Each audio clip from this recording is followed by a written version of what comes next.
Hey guys, it's Mo from Mo in the Deep End, and I did want to give you guys an update on this case. I will be doing a kind of live stream, but recorded live stream of this because this woman did represent herself, and it looks like it is going to be all the shenanigans, but it is, going to be a pretty heavy case. It is over with already because, well, it was pretty open and shut. I mean, she still deserved a fair day in court as everyone does, but, it has ended, and I did want to at least give you, an update as I won't be covering this currently as I'm covering the Gareth Purse case and trying to do Newsy News and all of the other things as I can, and the Delphi big drop that was today and then going into that. But a from Law and Crime.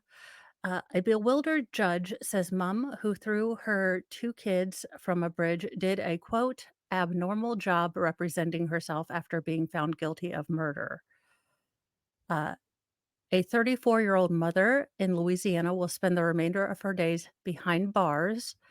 Now that she's convicted, I can say that is how I would have voted um, as a juror, having listened to all the information allegedly and not just immediately after hearing the story. Um, for throwing her 2 young children off the top of a bridge and watching them plummet into a lake below, unaliving her infant son and severely injuring her 5-year-old, his brother, 2 years ago. A jury of 3 men and 9 women in Caddo Parish, Louisiana, on Wednesday needed only about 2 hours to deliberate before finding Ureka R. Black guilty on 1 count of murder and 1 count of attempted murder over the horrific incident, authorities announced. According to a press release from Caddo Parish District Attorney's Office, testimony from Black's sister and her surviving son, who identified his mother as the assailant, which I was really hoping that they wouldn't have to bring the son. I understand that he was an eyewitness. Hopefully, they are providing counseling and intensive therapy for this little guy who had to deal with probably the most horrific betrayal of security and safety from a figure who is supposed to be the embodiment of, safety and comfort and love for a child. So I hope that they are doing their very, very best to give him all of that and his family, the support that they need through either, the state or, faith community. However they get help, I hope they get it. Um, Black represented herself in the proceedings with Elizabeth Gibson of Caddo Parish District Public Defender's Office remaining as standby. During the trial, she did not testify, nor did she call any witnesses or cross examine the lead detective in her case after. He was called to testify by prosecutors. Shreveport, Louisiana ABC affiliate KSLA reported. The presiding judge reportedly told Black she did an abnormal job acting as her defense attorney. As previously reported by Law and Crime, law enforcement authorities said that Black threw her children, 5-year-old Elijah and 10-month-old Joshua, off Cross Lake Bridge on the morning of Friday, September 24th, 2001. The officers with the Shreveport Police Department responded to a 911 call about 11 a.m. concerning a child seen floating in the lake near the bridge. An individual working on a yard crew nearby reportedly spotted the infant floating face down in the water and called the police. And I hope that person gets help too, because I can only imagine the sort of sadness and grief that goes along with just even being. These are the kind of ripple victims that we don't really always think about when we're looking at these cases, but the people that come upon the body, the people, I mean, these are things that are going to change your life. You're never going to forget.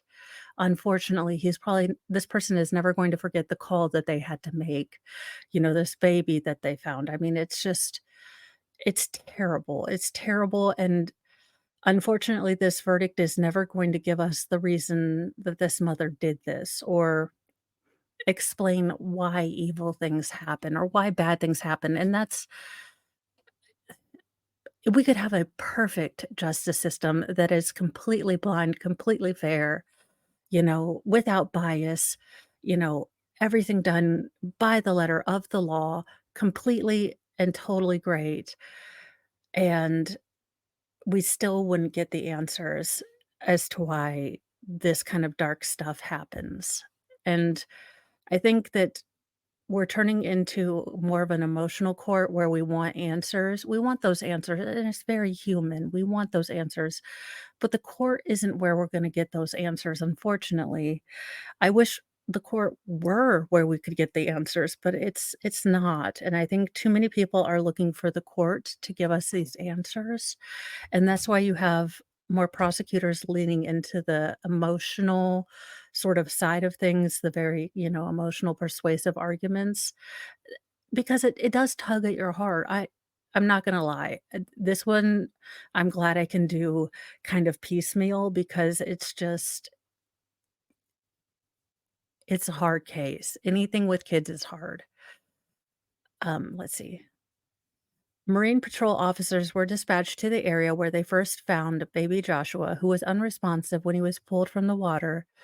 Emergency medical service personnel attempted to resuscitate the baby, but he was pronounced dead at the scene.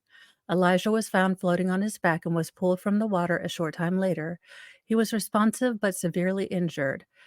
The surviving boy was rushed to LSU Oshner or Oshner Health Shreveport with life-threatening injuries. I mean, if you look at the height of that bridge, when you hit water from that height, it's not as high as the Gate Bridge, but I mean, it's almost like hitting concrete.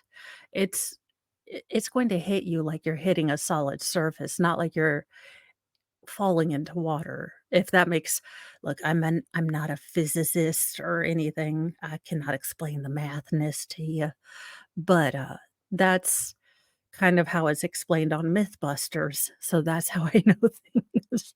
I know math and science from Mythbusters.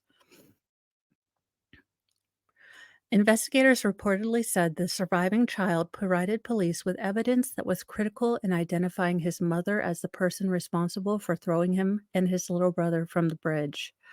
Prosecutors filed a motion on September 5th for discovery, revealing additional information about the events that preceded Black allegedly throwing her children from the bridge. The Shreveport Times reported that Elijah told the investigators that September 24th was his fifth birthday. You know, I don't know how we would do this, but I truly hope that on September 24th, he gets just flooded with birthday cards. I don't know. I'm not an internet genius, but what a terrible thing to remember his 5th birthday or his birthday about every year is when he lost his little brother and his mom did something horrible. I mean, if he I hope he just gets showered with so much love on his birthday that, it's never gonna take it away, but just something. I don't know. It's just what a awful, terrible, just human piece of garbage this woman is. Gosh, I just Gah, this this is why I'm glad I don't have to watch this trial live because I might have to take breaks all the time. Elijah reportedly said his mother told him he had germs and the water below the bridge had, quote, good water, then she rolled him off the top of the bridge. Authorities say Black tossed the kids into the lake so they could, quote, meet with God. Um, Shreveport ABC affiliate KTBS TV reported during the trial, jurors were shown footage of Elijah's interview with the authorities after he was rescued. KSLA reported. During the interview, he reportedly told the forensic investigators that he did not want to, quote, go with God ever again. Y'all, this woman's evil. Like, generally, I don't say people are like demons, like, I make fun of people having Manson lamps and stuff, but this here is True honest to God, someone needs to get some holy water on this heifer. I about used the C word, but I was trying to keep the Jesus within me because I don't need someone spraying me with holy water, but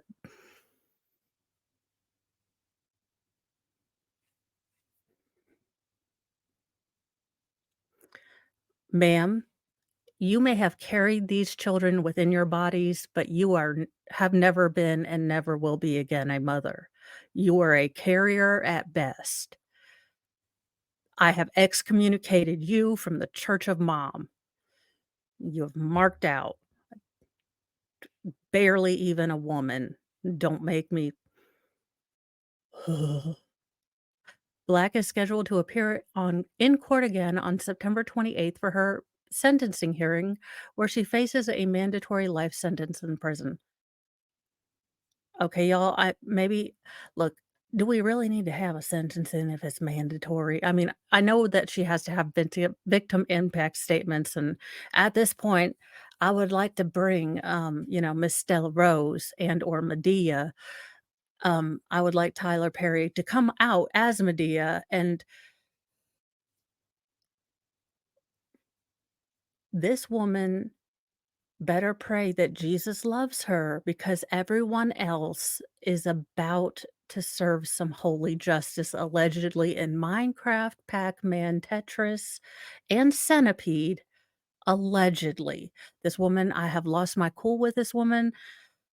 I'm sure everyone watched the live streams of this trial because I'm sure I will be saying all the words. It will be a drinking, cursy stream. And if y'all wanna see me rage, this will be the one where I rage.